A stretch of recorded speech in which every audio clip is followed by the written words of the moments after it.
Started, see if other folks join us today. But let's see, we've got Jacob and Michael on the line. I'm going to introduce the session today. We're talking a bit about funding strategies, grant identification using artificial intelligence, AI, and Gen AI for that type of work. Um, and so I'll let Jacob and Mike introduce like what it's going to be like in a bit more detail when we get going. But y'all have met Jacob and Michael, but since it's my job to introduce them, I was doing a little bit of poking into their backgrounds. So I was just going to say a bit about where they're coming from. So Jacob, Dr. Smith, he leads research efforts at RTI that include digital scouting and tech commercialization. And he does some work with NASA where he assesses the potential of cutting edge technology. And then at RTI, leads one of our he's one of our AI whizzes, and he learns an internal AI focused team that just drives exploration, adoption AI tools across RTI for our teams. Um, and then personally interested in guitar, uphill skiing, which I didn't know was a thing, just in particular, and fly fishing. Mike Hogan specializes in working with regions to translate economic trends into strategies for economic development professionals. Um, has been at RTI for 10 years and has worked with a number of clients, worked at the community practice when we first got it going as well. He's part of a team at RTI who explored how to integrate AI into like our economic development research here, where some of our examples have been coming from. And he is interested in rock climbing, the Appalachian Mountains, Spanish speaking, and cooking. So that's them. Wanted to have y'all introduce yourselves, and you're all part of the same coalition, but your coalition, what you hope to get out of today's session, and if you use AI for grant funding identification at the moment, how are you using it? So, if I could kick it over to Lorea, would you mind? Yes. Good morning, everyone, or afternoon. Uh, my name's Lorea Johnson. I'm the operations project manager with Indigenous Impact Co. And I get to work with Toos and Kayla. And maybe Kayla, you can talk about the coalition more. But regarding AI, uh, I haven't used it personally for looking for grants, but we do use it for certain tasks and helping spark ideas for drafts. The last session we attended, I think, was really relevant to the work we do, and so I'm excited to learn more about how AI can serve in this way for us. Um, Kayla, do you want to introduce yourself? Yeah, hello. I'm the project director at Indigenous Impact Co.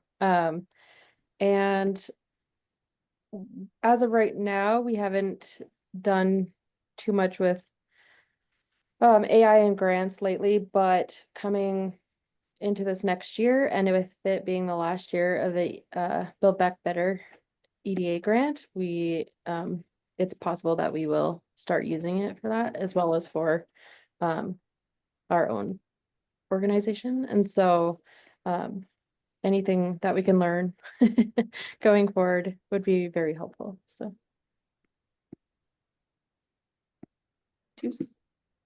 we're going to kick it to me. My name is Not Ducey Fish. I'm the marketing and communications manager for Indigenous Impact. I guess I could talk more about how we use AI internally. Like Gloria said, we use it a lot for like thought partnership, and writing first drafts and things like that. And I use it a lot for like coding and stuff. So like doing marketing campaigns in MailChimp or on Squarespace. I have it edit and generate code for me, and that seems to work pretty effectively. Awesome. Thanks, y'all. Um, One of the things we've planned today is to do an activity, like an interactive activity where Jacob has generated some like prompts for us that can inform a prompt, um, and was hoping that we could take information from y'all to generate the prompts that would be most relevant to you. And so we were going to ask for a volunteer. So would any of y'all like to like walk us through some of these prompts and help us fill them out for your coalition? And Jacob has the slide that shows what those questions are.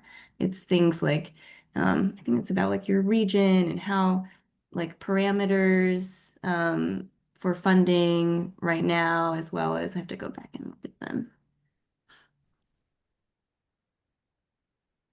I'll pull it up as Thanks. we're sitting here.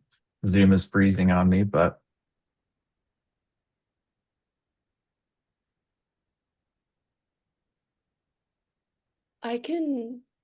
Would it require me sharing screen? I don't think it will. no, Okay. I can actually paste this into the chat if it's easier, but maybe as we're filling it out, we can kind of talk through these things. So basically, the past sessions, we've done a lot of talking about AI fundamentals. We've done a couple exercises at the end. This session, we wanted to flip it on its head and kind of do a really, hopefully, thought-provoking activity up front where we've actually engineered a prompt that's relevant to the session.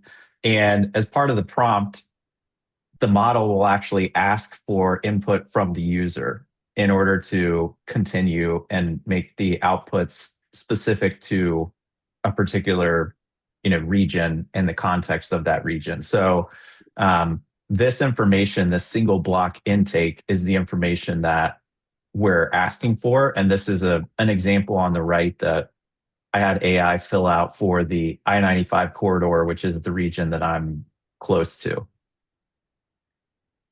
So we can talk through these things and I can pull up ChatGPT with the prompts and we can put them in, or I can paste it in the chat if that's easier, if you just want to type it out and send it back. Well, since we're all in this, y'all are all in the same coalition, it might be a nice opportunity for y'all to like jointly, if you want to just chime in as a group, and Jacob could put them into ChatGPT rather than have y'all like separately fill it out. Yeah. All right. So I'll show you the full prompt after the fact, but I'm just going to copy and paste it in now. So a couple things as we're waiting for this to think about what the prompt says. I am using the plus version of ChatGPT. I don't know if you all noticed this, but you now have a 5.1 instead of a 5 next to the model that's in your system. They just launched 5.1 yesterday, I believe. So I'm using 5.1 thinking, and I've also got on the extended thinking feature here. So as part of the prompt, I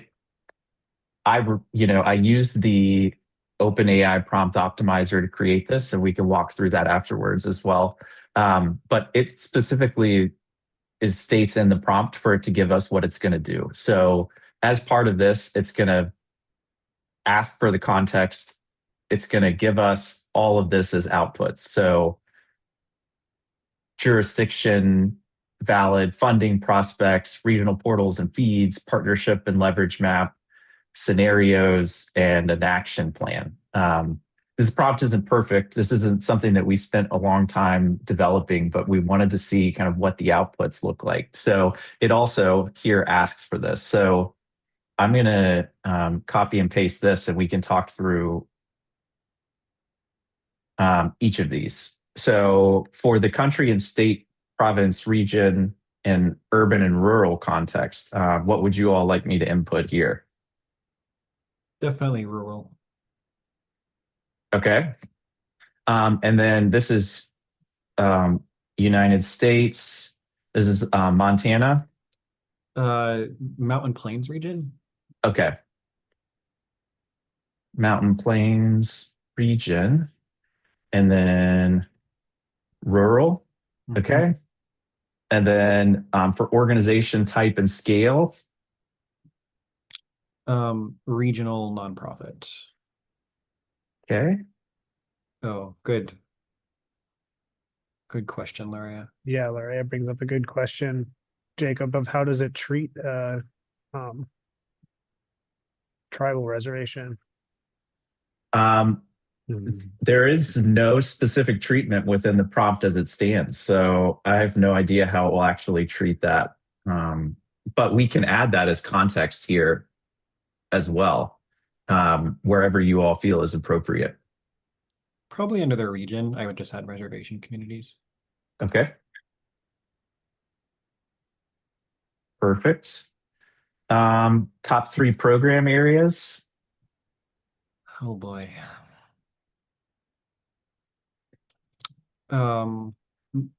Small business, um, agriculture. Kayla, help me out.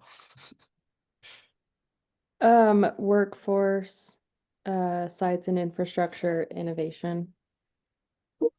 Revolving loans, Mhm. which I know is small business, but So let's say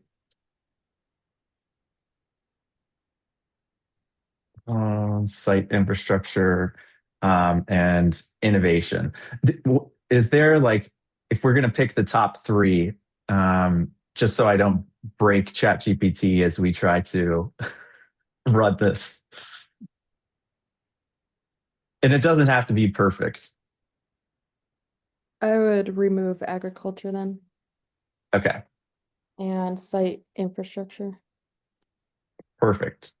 We'll go with that. So target industries or populations. Native Americans in the Mountain Plains region. I don't know if I'd specify in the Mountain Plains region because some of our organizations serve nationally, but Native Americans in general. Okay.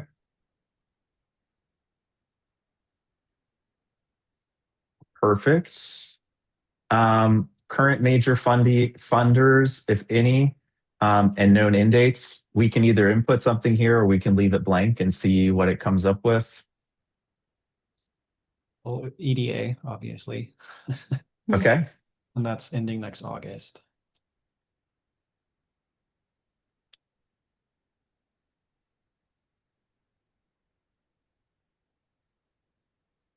All right. And then for constraints, Can you give us some examples? let's see if we go back to this. So local match capacity constraints, staff related constraints, any issues with procurement processes. These were things that came up for the I-95 corridor. I don't know how many of these are relevant. I would just say anything that you would want the model to know that may be unique about your particular organization. Laura, you might know more since you're with the RLF. Well, what comes to mind is like, I mean, the government shutdown isn't a constraint, or often working with tribal court systems is a perceived constraint.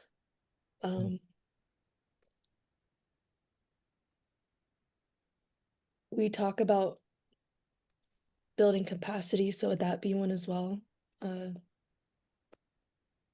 Sure.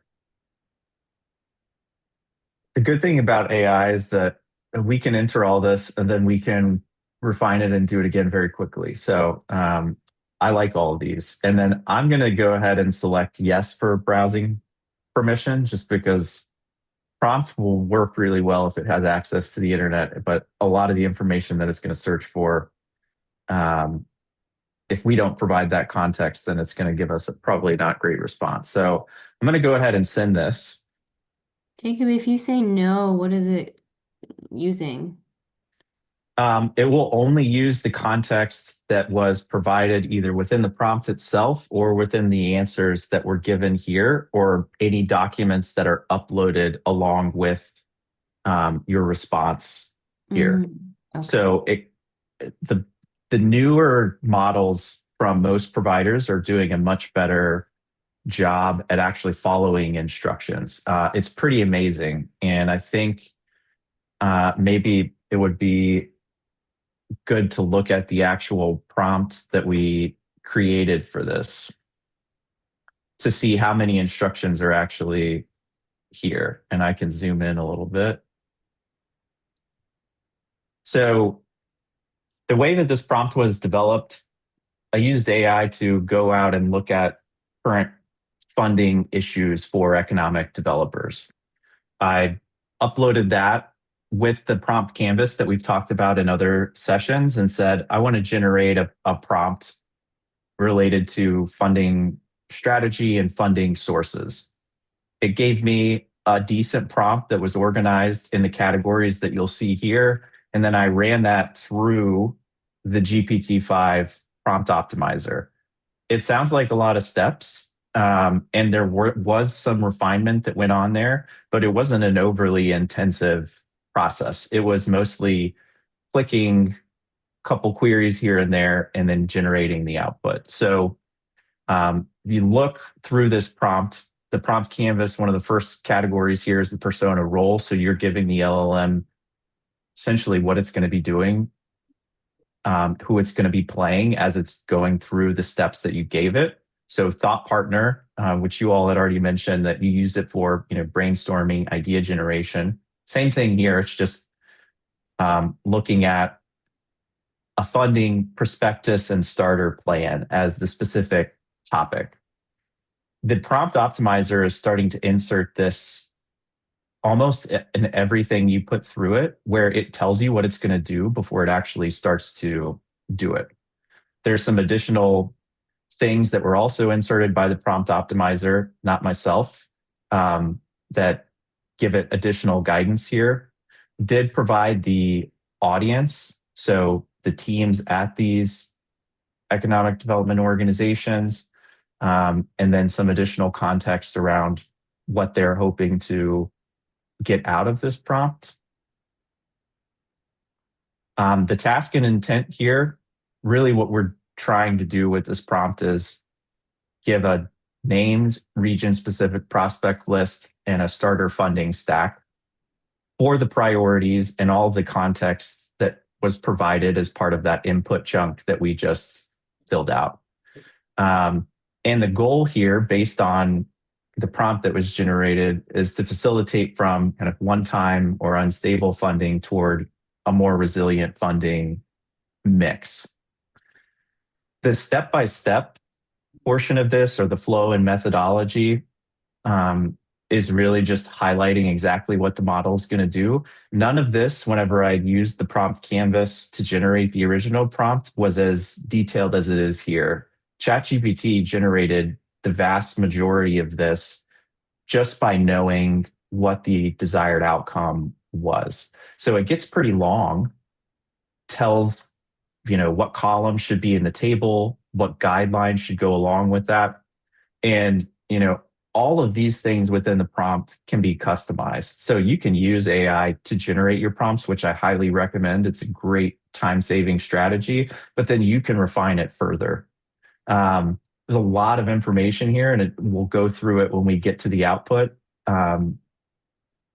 Then for the context, also part of the prompt canvas, it gives some constraints that were derived from what were perceived as challenges in the current funding environment. It tells it what types of references to use, and then the specific output structure and tonality. So I did not type out a 7-page prompt myself. This was heavily AI generated. So before we go back and go in detail through the output, which it's still working on generating, I would love to hear your thoughts about the prompts and maybe how you all are prompting the models and the way you think about how you get the results out of the models that you're currently getting.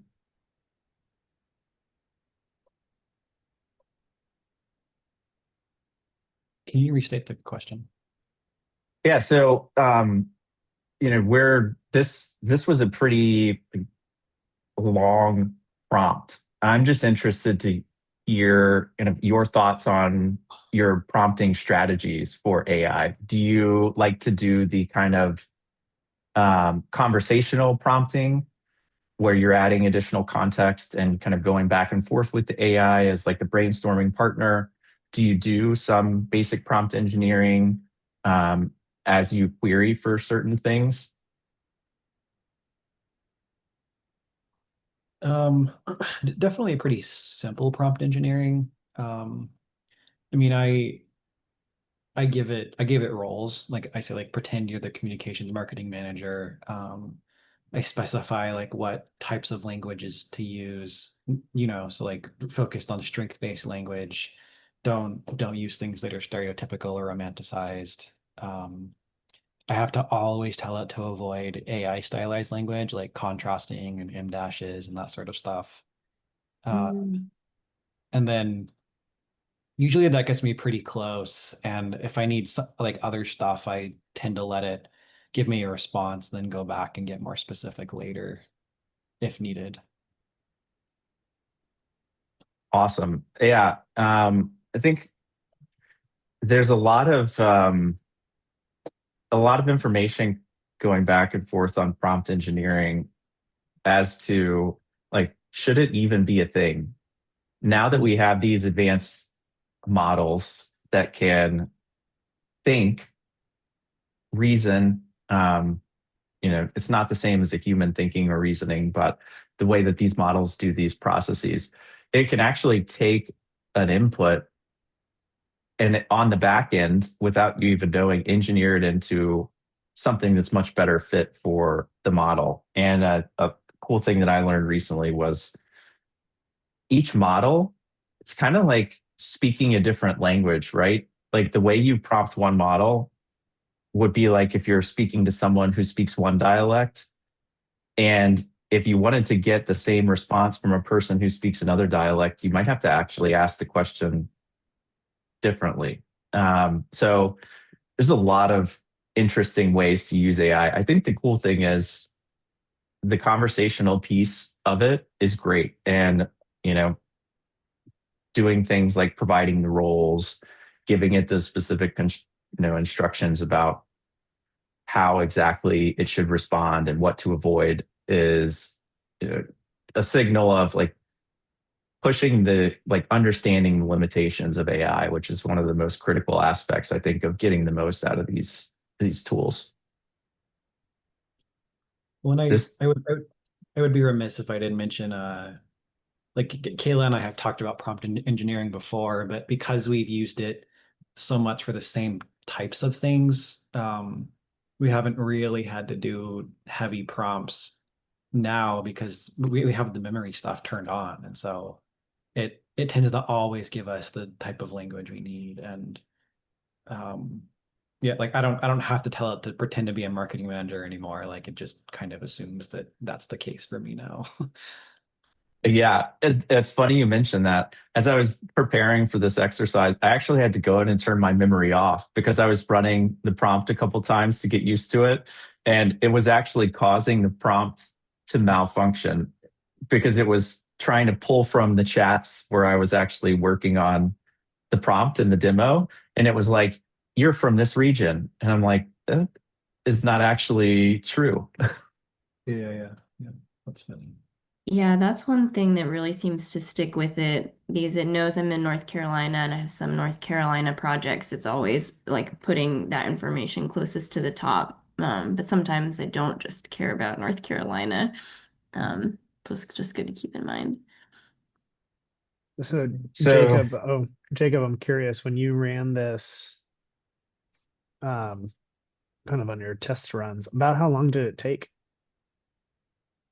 I was using GPT-5 which, 5.1 just came out yesterday, which may be the reason why it's taking a little bit more time than I was anticipating. But it was taking about 10 or so minutes, maybe a few more minutes in some cases. But it, I was hoping that it would be kind of wrapped up at this point. What maybe we could do is go back to the slides, or we could even look at one of the demo outputs from one of those demos.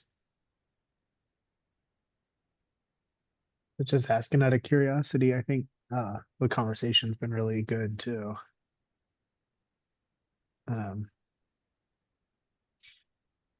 One way that we've tried to come up with like a specific prompt, like usually I just use the chat, like please come up with this, okay, change it in this way.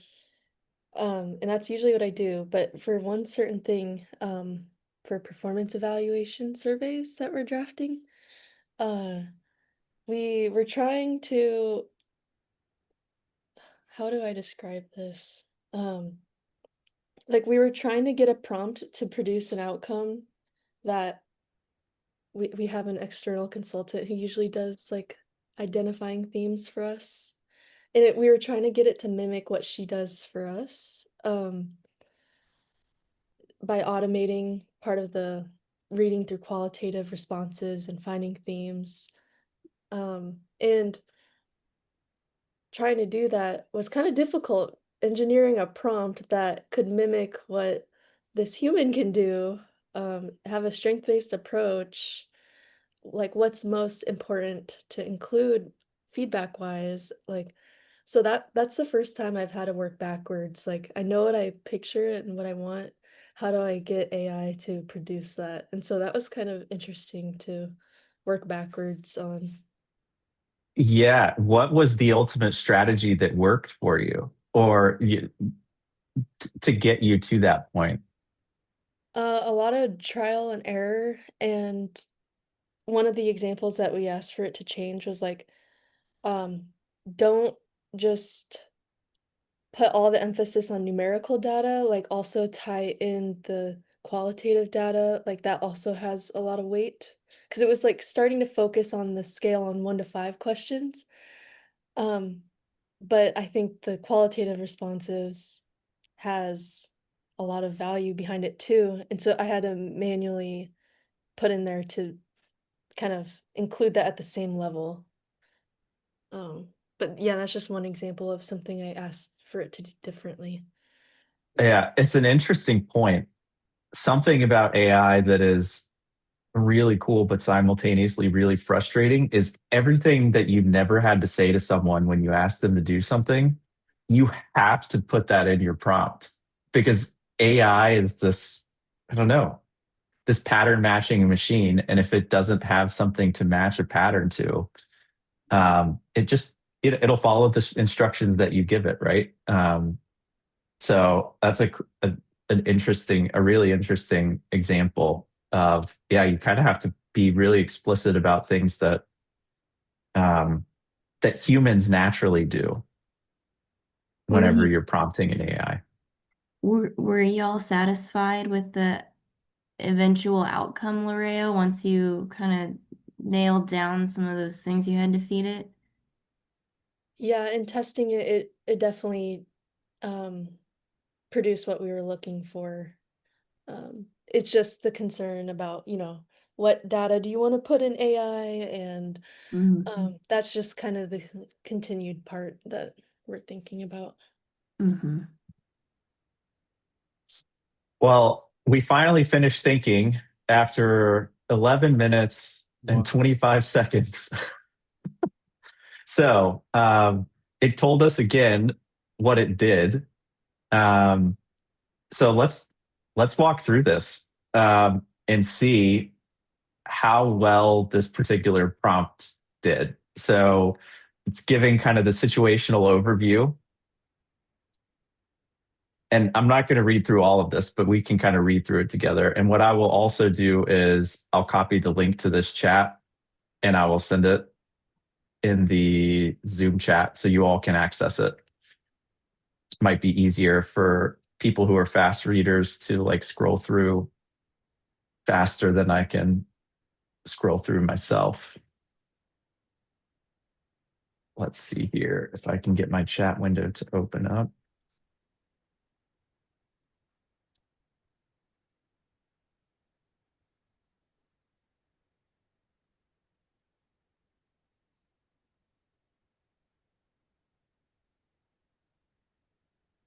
All right, let me refresh this and see if it's going to come back up again.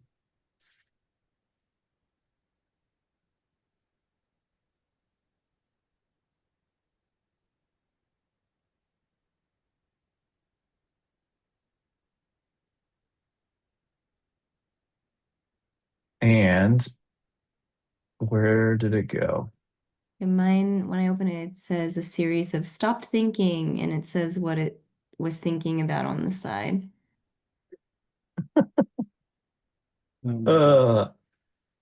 Classic.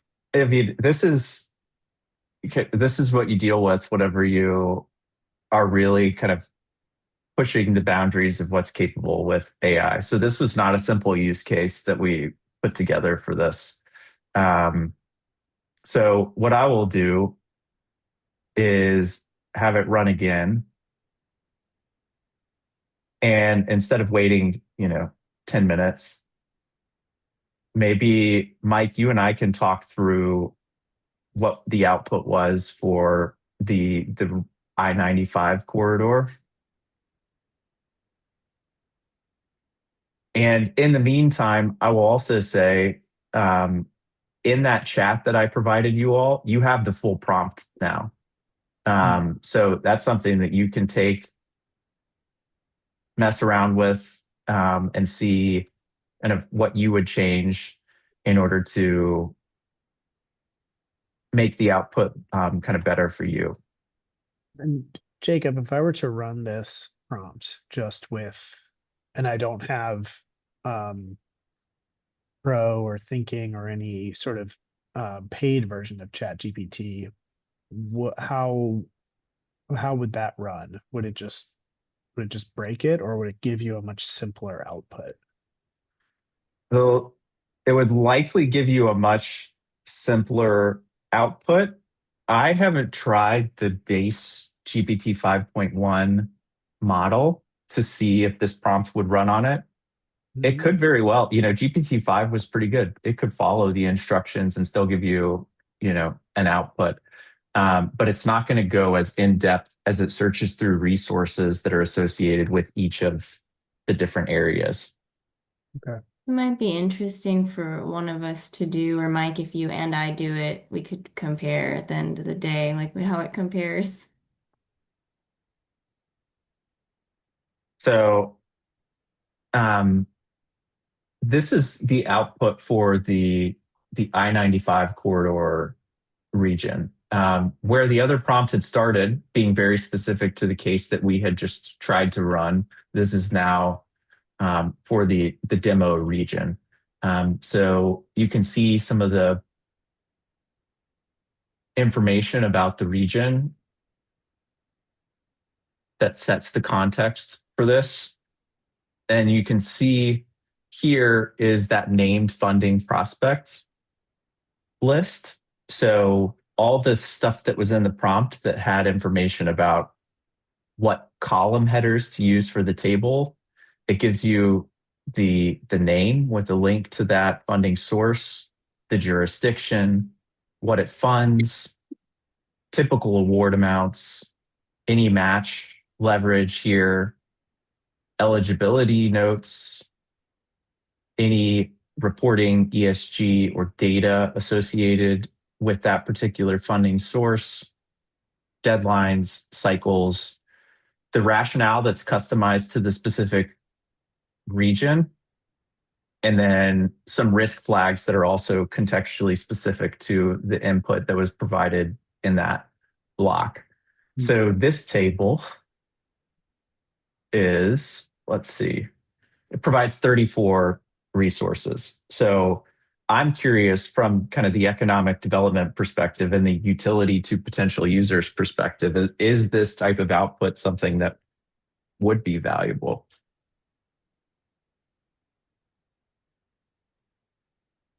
Yes, definitely valuable information.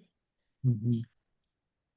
And there's more information here we'll go through, but I'm curious, is there anything that you think about when you're searching for this, or that would be really useful to include in the table that wasn't engineered into the original prompt that maybe should be changed? Like in general or specific to us? Either. Yeah. Um, I think maybe, can you scroll back to the right? Yep. Type of funder might be useful. Because like we tend to target impact investors, and also type of funding. So whether it's like restricted or unrestricted, be really useful as well. Yeah, those are great ads. So if it were me and, I waited 11 minutes and my prompt failed, and then, I ran it again and I got an output, then like you all are already doing with your prompting, I would go back and I would specify, like, add those column headers to the table. And in some cases, with the conversational use of AI, this is kind of the pushing the boundaries of what's possible with these chatbots.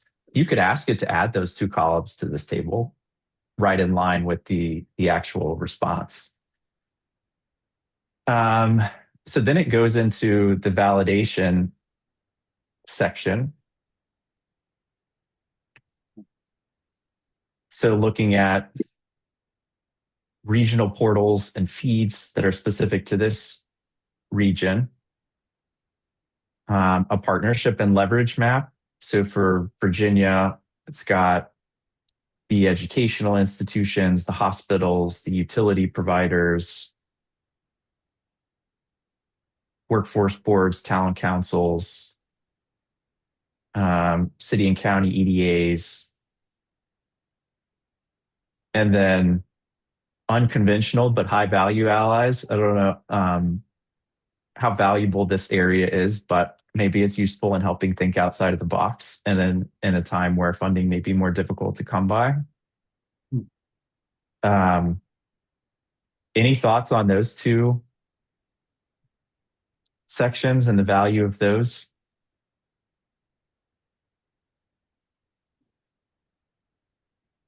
I wonder, like, maybe identifying people who have, like, worked with Native communities before, Native organizations, like maybe that would be some alignment with our work, like history of serving Native communities, but that's just what comes to mind right now. I think that would be a fantastic ad.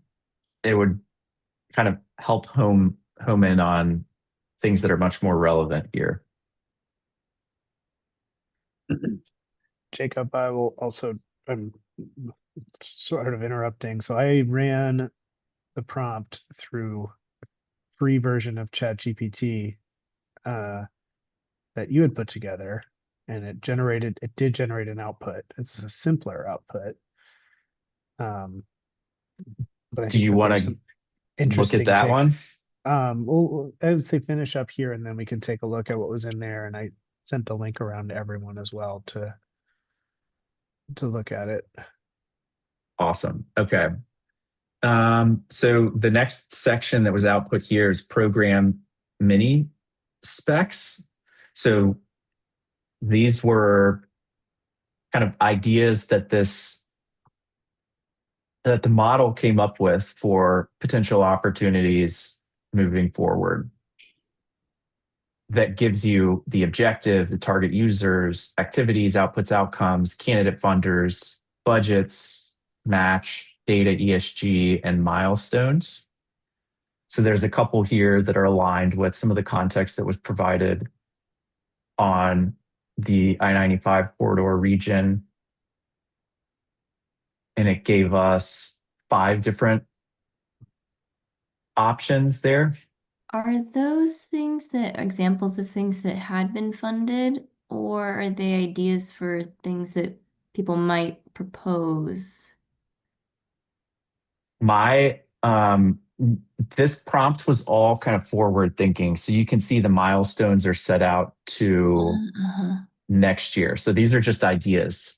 These are not things that, at least that I know of, that have been funded, but they could be real things, which is another watch out. Is this something that's already ongoing in the region and AI just made a connection and fed it into the response here? Gotcha. It's just so interesting. It's like if I were in your region, these are the things that these are the initiatives I would start, and it's how much I think it would cost. It's just such at a like aspirational level. It's not something I think of AI doing. So, Yeah, it really is to give you that, like, it gives, when you use it for brainstorming, it gives you that foundational, like, huh, like, yeah, okay, let's dive deeper on that.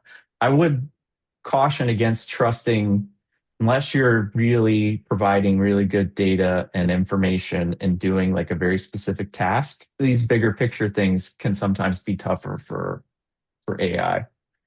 yeah, it's interesting. It's like I think you should fund an AI hub, and I think it would cost $8 million. It's like, whoa, Is it do you? self-serving? Yeah. ChatGPT recommending an AI hub be built. I wonder if that would come out in every single output of anyone who runs this prompt. Yeah. So I think the last two areas here is it gives you a stacking plan and action path. So this is a conservative stack. Um, and then it gives you a transformational stack, or maybe a more risky stack of potential ideas for opportunities. Just interesting ideas here. And then kind of a text summary of your risks, and then a potential action plan that is aligned with kind of some of the information that's above. It's just kind of the summary of that. So, Mike, I'm really interested to see what came out of the other Chat GPT. Can you open the link in the in your chat, and I can Yeah. also, I think everybody should be able to open it. And this is all very new to me, so I'm coming at it, I think, with not as much local um local context. I felt like it gave a very long, very, very long list of funding sources, which for me was a little bit of a struggle because I think one of the issues is like prioritizing.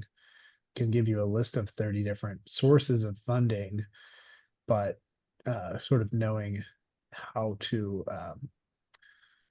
prioritize and target is one thing that I feel like is missing. Yeah, and to the Mountain Plains team, I'm curious, like if for these funding sources, if you're like, oh yeah, we know about all of those, or some of those are ones we've considered, or some that are new to you.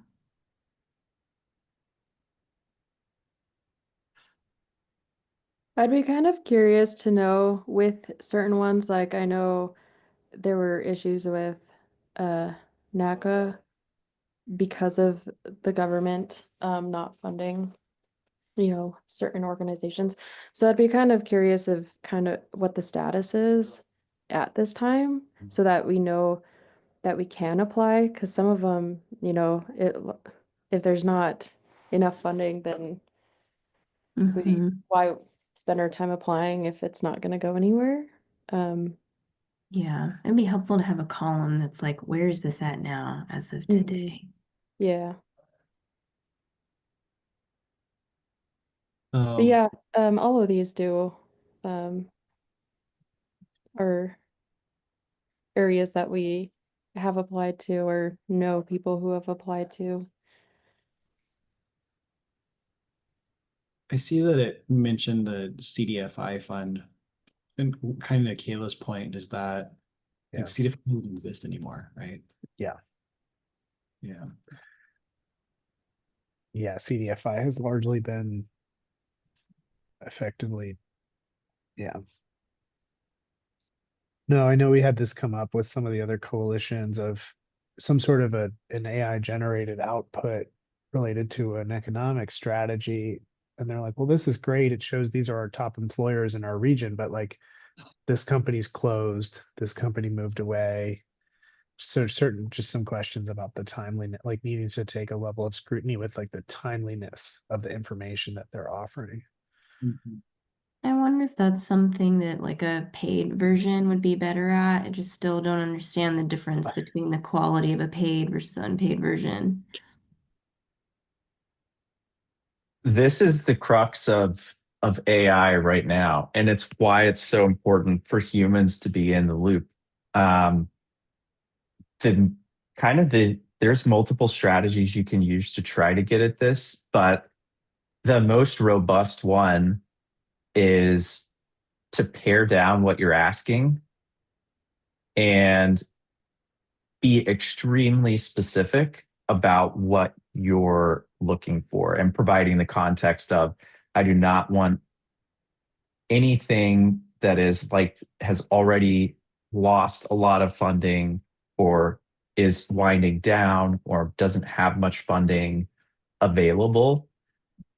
To me, I would maybe chunk that off of this. I might take this table and engineer a new prompt that's like really focused and highly specific towards prioritization and a deep dive on each of these.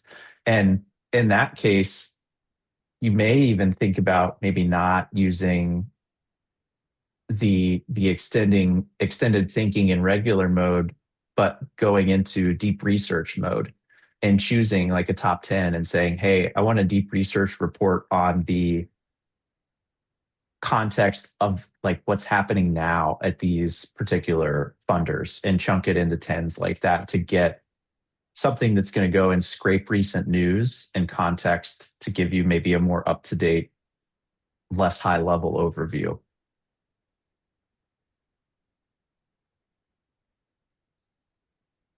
I'm, I'm just curious, do you all use any of the like other modes of ChatGPT, agent mode, deep research mode? Not really, no.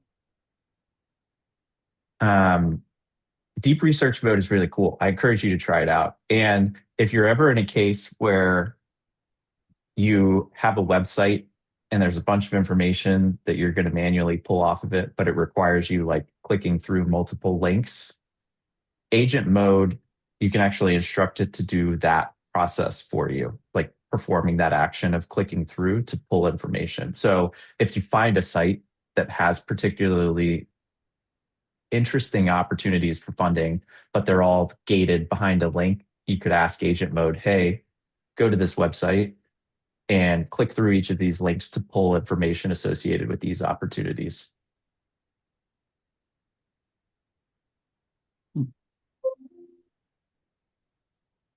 One thing I noticed when I ran this, I'd ran it at the same time as Mike, is that it started generating immediately.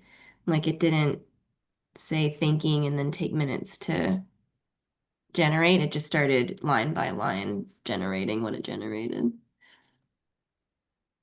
Yeah, the base models do have web search enabled, but a lot of the information is coming directly from their training data, whereas the thinking models are doing a lot more step by step, go seek to answer one specific piece of the prompt, bring it back, digest it, move on to the next. So it is really important to make sure you do match your model to the task and the complexity of the task. We could have broken this prompt into probably like 10 different prompts, but we were kind of pushing the capabilities here.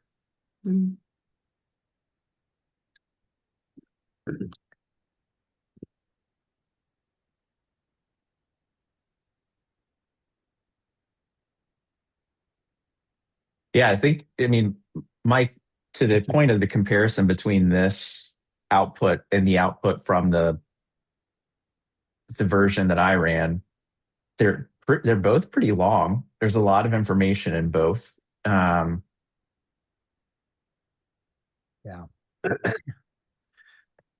There And I are think less links per each kind of point within the summaries, though. and I just think just keeping in mind, like Natusi said, that there are things in here like CDFI fund that they're just it's providing, I think, a nice scan of sort of the whole universe of what's out there, but it feels to me like it might be missing. It's missing some, maybe pulling from some outdated information. And as Jess said, it called my attention that it was just generating content kind of constantly, instead of having a little bit more of a methodical, like thoughtful process.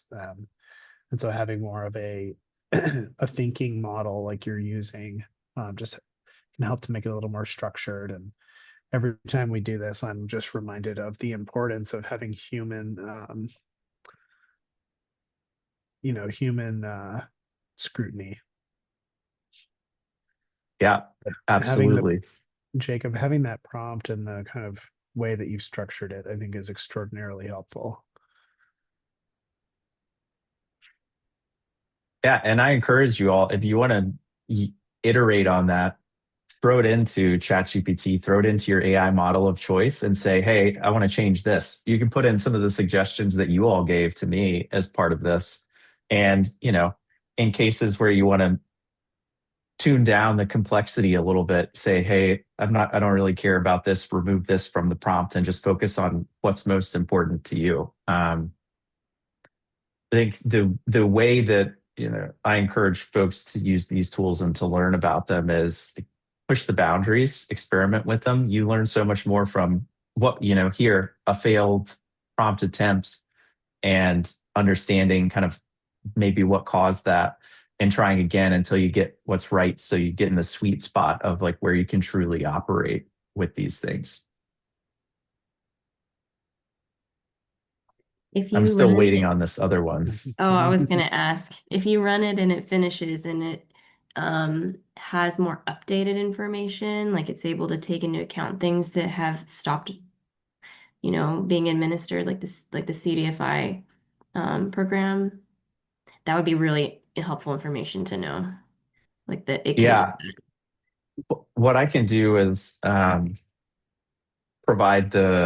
still provide the link to you all once it does finish running, and see what you can kind of compare between the output from kind of the GPT 5.1 versus the 5.1 extended thinking. Cool. Thank you. So we had some additional slides that were really kind of fundamental, basic, how you think about leveraging AI for these different processes, but we've talked through all of that content as we've gone through. And I think in a more valuable way, talking about the benefits and limitations here. So I'm curious, do you all have any other questions or any other thoughts?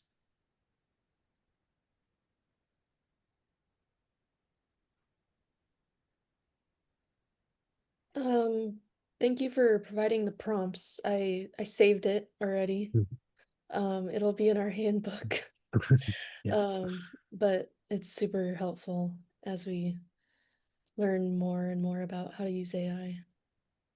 Is there another one of these webinars after this one? Yes. We have, I don't know if we've determined the full number of webinars that we're going to have in this series. I encourage you all to keep providing input and feedback as to kind of topics that are of interest and things. We have some scheduled out over the course of the next few months, I believe. But we're here for you all to help you. So if there's something that you're interested in, let us know. Send it our way and we can talk about making something happen around that.